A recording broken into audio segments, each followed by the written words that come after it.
This is the beanbag posing stand, and easy to assemble and easy to use. Perfect for studio and in-home sessions. Wondering how to get a smooth finish while using this particular posing bag? Well, it's all about layering it right.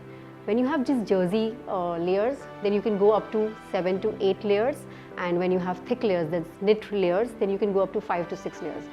That's when you'll achieve this smooth finish. The poses you can achieve from this posing bag is potato sack. You remove this and then you lay the baby here. Then you can do a chin-up pose.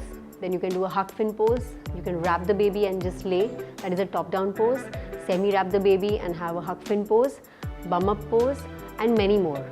Well, this is all about posing beanbag. This amazing posing beanbag is from Littolo House and can give you a lot of variations. Go check their website for more.